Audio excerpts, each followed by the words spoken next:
Standard 12th, subject Hindi, second language, lesson number 16, एक और जन्मदिन। ये एक व्यंग लेख है जो हरिशंकर परसाई ने जन्मदिन के ऊपर व्यंग किया है। उनका मानना है कि वो अपना जन्मदिन छिपाते हैं। वो मानते हैं कि मैंने ऐसा कौन सा पराक्रम कर दिया है कि 1 साल और ज़िंदा रहूं, और मैंने कौन सी ऐसी जीवन शक्ति 1 साल में बनाई है कि मुझे लोग बधाई देने चाहिए। ऐसा कौन से समाज के लिए मैंने जो काम किया है कि मैं उसके काबिल भी हूँ। उनके हिसाब से जन्मदिन की बधाई देना है तो उनको देना चाहिए जो झोपड़ों में रहते हैं, टपरी बनाकर रहते हैं। जन्मदिन की बधाई उसे देनी चाहिए जो दिन भर काम करते हैं और समाज की कुछ सेवा करते हैं। ये जीने की इच्छा को खाकर जीवित है। किसी के जन्मदिन पर कई आदमी ने मन में नफरत भी होती है कि साला अभी भी जिंदा है, मरा नहीं, लेकिन वह हंसकर माला पहनाता है और हमें 100 साल का आशीर्वाद देता है, लेकिन मन में तो कुछ और होता है।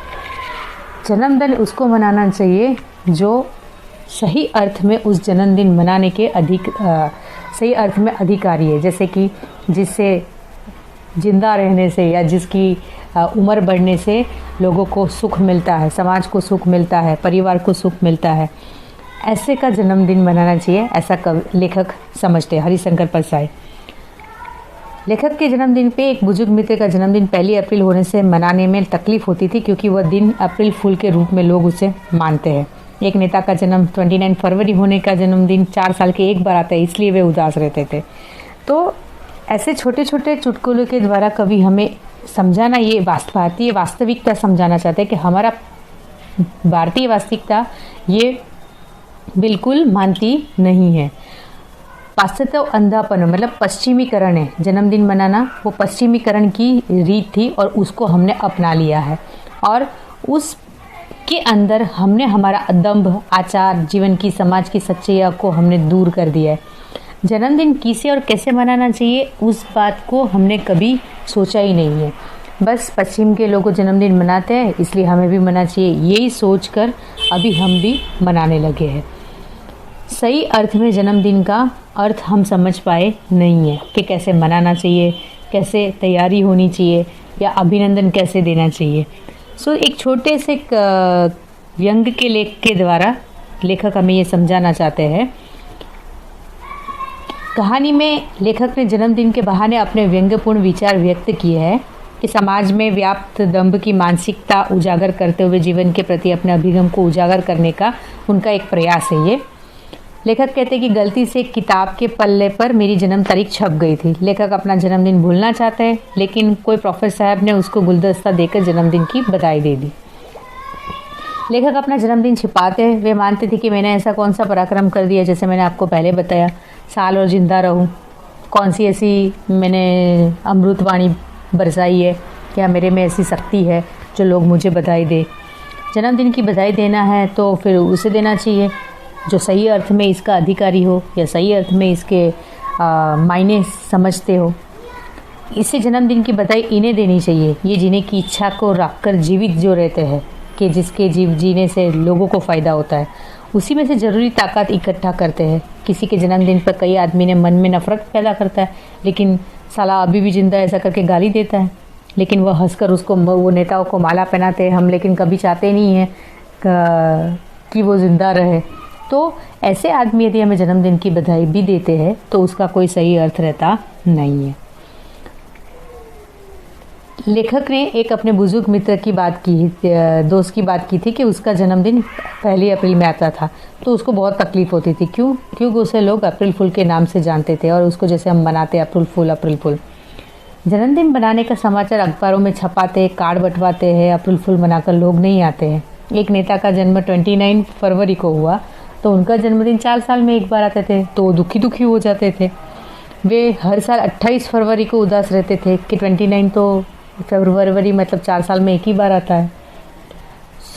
ऐसे लोग अपनी जन्मदिन के लिए उदास हो रहे हैं जो समाज में कोई काम कर ही नहीं रहे, लेकिन तो भी उनको जन्मदिन मनाने की इच्छा इसलिए कि लोग उसे बधाई दें, लोग उसके इर्द गिर्द घूमें, लोग उसको पैसा दें। अभिनंदन करना एक धंधा भी होता है, जैसे कि मैंने अभी बताया, अभिनंदन करने के लिए भी लोग क्यों जाते हैं। मन में तो नफरत पैदा होती है तो भी अभिनंदन देने जाते हैं, क्योंकि वो एक बिज़नेस की तरह है कि जब अभिनंदन देंगे तो साला मेरा काम नहीं करेगा, ये वो समथिंग लाइक दिस। चंदा जमा होता है। एक वयोवृद्ध समाज सेवक के अभिनंदन का आयोजन हुआ। कमेटी बनी, चंदा हुआ। अभिनंदन के समय देखा कि कमेटी के सदस्य चंदे की शराब पीकर बेहोश पड़े। अभिनंदन का समय हो जाने से लोगों ने उनको उठाया तो वह कहने लगे, किस कमबख्त का अभिनंदन, वह एक नंबर का चोर है और भारत सेवक समाज का पैसा खा गया। शराब के नशे में वो सच्चाई बोल गया, लेकिन उसे पता था कि उसको अभिनंदन करे जाएगा तो हमें, हमारे और हमारे समाज को मतलब चंदा मिल जाएगा, और चंदा के कारण उसने उसको अभिनंदन देने जाते, जैसे मैंने अभी बताया। अभिनंदन के उत्साहियों से लेखक ने पूछा कि सिर्फ अभिनंदन पत्र और प्रशंसा दोगे या कुछ और भी? उन्होंने कहा, हम लोग धन संग्रह करेंगे और आपको थैली भेंट करेंगे। लेखक ने कहा कि अभिनंदन पत्र मैं खुद लिख लूँगा और छपवा लूँगा। आप मेरे नाम से अधिक से अधिक पैसा एकत्र कीजिए, मैं इसमें से 25% आपको दूंगा, बाकी मेरा। वे कहने लगे, हम आपको अभिनंदन करना चाहते हैं और आप हमारा ही अपमान कर रहे हैं, हम क्या पैसा खा जाएंगे? लेखक ने मना करके कहा, मैं आपका अपमान नहीं करता, पर आप इतनी मेहनत करोगे तो मेरा भी कर्तव्य है कि आपको कुछ मेहनता ना दूँ। मैं मुफ्त में अभिनंदन नहीं करवाना चाहता। नतीजा बुरा हुआ, मेरे अभिनंदन योजना अधर में लटकी है। मेरी जबान ने मेरी थैली काट भी दी और कुछ लोग फिर परस्त हो गए, मतलब उनकी बात फिर कर आपस, मतलब बोलने में चतुर और कुसूल थे, तो फिक्रा जबान पर आ गया और हानि में मुझे हानि हुई और वो मैं भुगत रहा हूँ अभी। नाम से अधिक पैसा एकत्रित करने का लोगों का शौक होता है और इसीलिए मीडिया, पेपर वाले ये सब नाम से पैसा कमाना चाहते हैं। लेकिन लेखक कवि ऐसा मानते हैं कि अभिनंदन देना है तो, या सही अर्थ में कोई अभिनंदन देना चाहता है तो दिल से देना चाहिए, या उनकी बधाई हमें कुछ काम आनी चाहिए। उनकी बधाई उनके होठों तक नहीं होनी चाहिए, उनके दिलों तक होनी चाहिए, तो वो अभिनंदन काम का, मतलब वो बधाई आपके लिए काम की है, नहीं तो इसका कोई अर्थ होता नहीं है। जैसे लेखक ने इस कहानी में व्यंग के द्वारा लोगों की जो सच्चाई प्रदर्शित की है, जो समाज के अंदर जो चल रहा है उसकी बात की यहाँ पर जो बताई है, सही अर्थ में वो ऐसा ही है।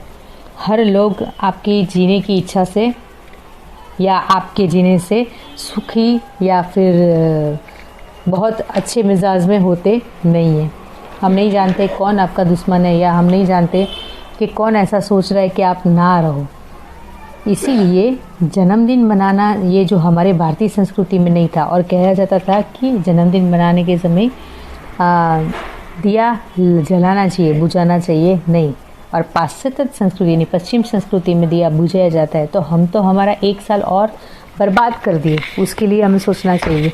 और बर्बाद करके हम और दिया बुझाते हैं तो वो सही अर्थ में सही नहीं है। हिंदू संस्कृति या भारतीय संस्कृति में ऐसा माना जाता है कि भगवान ने आपको और एक साल जिंदा रखा, तो उसके लिए आपको उनको दिया जलाकर उनका आशीर्वाद लेना चाहिए, बड़ों का आशीर्वाद लेना चाहिए कि और एक साल आप भगवान की दया से ऊपर रहे हो, तो मैं ऐसा कुछ काम करूं जो मानव और समाज दोनों के लिए सुखदायी हो। इस लेसन में बहुत सरल शब्दों में जन्मदिन कैसे मनाना चाहिए, जन्मदिन की बधाइयाँ कैसी होनी चाहिए और कैसे हमें उसको संभाल कर चलना चाहिए, जिस मनुष्य जीवन जो हमें मिला है उसे आप एक बार पढ़ ले वापस लेसन, और उसकी एक्सरसाइज करके क्लास टीचर को बताएंगे।